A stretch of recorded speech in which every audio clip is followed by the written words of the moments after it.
So just a quick lesson in never giving up. I'm at a little river here. Well, not a little river, but a decent sized stream. I dug along the banks. I dug 6 or 7 spots. I was like, yeah, to hell with this, I'm leaving, there's nothing here. And just before I left, I dug this this gravel bar here. It's pretty high. I'd say it's probably about, maybe about 2 feet off of the main bank. But it's yeah, it's plenty of overburden. So I said, look, sure, I'll take a pan and see how we go. So I took a pan, and I didn't find any gold, but I did find what I thought might have been a ruby. So I thought, oh sure, we'll try it again. And ran a bucket load, half a bucket, and I found some gold, and I found a decent sized ruby. So I'll show you another video when I go home out of rubies, but yeah. The lesson is, never give up. Keep going. So for anyone thinking about getting a banjo pan, I would highly recommend it. Not even been paid to do this, but I'm just kind of letting people know, because this is just fantastic. Right, what I have here is I have a hole I've dug. You can see the pretty deep one there actually. We've gone down about a 1.5 feet. And earlier on I found what looks like rubies or sapphires and a little bit of gold. And then what I did was ran into the sluice. Midge sluice. There's not quite enough water flow this time of year for the midge to work. So what I did was, I've got the banjo set up on the shoreline. Got a little box down there to catch some of the water and the leftover tailings. And then all I do is, the river is right next to me, so I scoop up some water, throw it into the banjo with the unscreened material on top. Banjo will then stratify it, run straight through its own riffles and into the vortex matting, and then straight into there. So it means I don't have to keep going back to the river. I just catch some of the water fell out, pop it back in the bucket, and continue recirculating. I'm running way more material with this method than I was when I was running it through the midge sluice. Don't get me wrong, the midge sluice is fine. It's just that there's not quite enough flow rate this time of year to be able to get it running. But yeah, for a banjo pan, absolutely phenomenal. I'll do another quick video when I go home with the results of gold. But yeah, this has been a good day so far. Look at there. Okay, so I've just done probably about 3 buckets through the banjo there. I say this worked there pretty well. It's the snuffer bottle there. I'll do a quick video when we get home of the of what we found today. Just I'll make sure to take all your rubbish. I'll take that water with me. And the other thing as well is, when you're finished digging a hole, fill it in, because the last thing you want is somebody to fall into it. And obviously, if it's you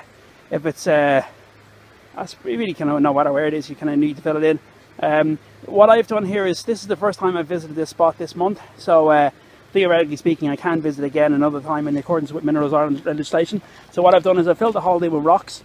So the next time I come up, I just need to remove the rocks and I'm back to the same level. But at the same time, they're big enough rocks that nobody's going to fall in. So always make sure to do proper reclamation work and continue to look after the good environment, because it's beautiful. Okay, so I'm up here at the Memorial Park in Woodenbridge. Woodenbridge, as you know, is famous for Goldmines River, which I've been to recently, which didn't really have very much in it.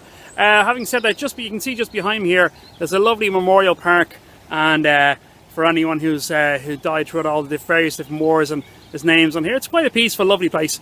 It's just kind of nice to kind of kick back and relax. The bit that I'm more interested in is that right next to it is the Wicklow River. Now, the Wicklow River, just slightly up, I'll just show you here behind here. So you can see where you have the bridge there.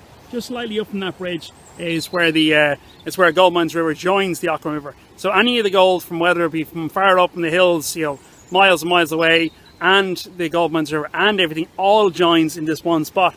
Now, the only thing is, I was thinking that this could be a great spot to have a look for some gold. The only thing I'm thinking about is that, I'll show you on when I flip the camera on in a second, but there's a weir here. So it's acting kind of almost like a natural sluice box. So what's going to end up happening is that the any gold that is coming down is going to get trapped behind that. So any gold that you find on this spot may not necessarily be pushed down recently. Although, having said that, if we have some nice decent storms now, it might kind of blow it down. But yeah, so I'll show you the next screen in a second. Right, check there. Okay, so this is the weir I was talking about. This is directly under the main bridge, Woodenbridge. You can see the Woodenbridge Hotel there behind me. Absolutely beautiful day here. But the thing I'm going to say, there's a weir here. So I say, if any gold is coming down, it's more than likely going to either get stuck in the grooves along there or get stuck behind boulders. Having said that, if there's a decent storm, you'll get gold kind of stuck roughly kind of somewhere around here. So just below that. The only thing to bear in mind that I found over the years is, when you have gold that comes down off the valley or comes down through a river and goes over the edge of a waterfall, if it gets stuck there, it tends to get absolutely pulverized. So when you find the gold, you're only finding flakes of speckles. I haven't said gold is gold, but you know, I kind of tend to prefer to find the bigger bits. But yeah, this might be an option someday. As I say, this memorial park is open to everyone, so you can quite easily just kind of quite easily get down to the river there. Obviously, if you are going down through here, try and be respectful. Don't kind of knock anything over, and obviously don't litter, and keep the nature looking good. Right, I'm off. See you later. Okay, so just as a final wrap up from earlier on today, this is what I got. Not a huge amount of gold, but not a small amount either. You can see relative to the €2 coin there, just a little stick thing here. So this here, I'm not even sure what this is. I think it's a ruby or possibly a sapphire. The reason I say that is that when I hold it up at light, you can see through it. Same with this one here, it's kind of somewhat opaque. So yeah, it's very interesting. Just another thing to note here in terms of clay. People often talk about clay getting stuck in sluice boxes. I've got a bit, you can see, probably can't see it very well. I've got a little bit of gold over here, and I can see it already here. But when I push the air through it, it doesn't actually move. It won't move because it's stuck to clay. I physically have to push it. Now, if you're in a sluice box environment and you've got your sluice running and you've already got gold in it, and clay comes along, it'll basically just pick up the gold and throw it straight back out. So, to be perfectly honest, when I see clay, I just move on and go somewhere else. So anyway, that's it. So yeah, keep on digging, and sure, hey, we'll find the big one someday. Talk to you later.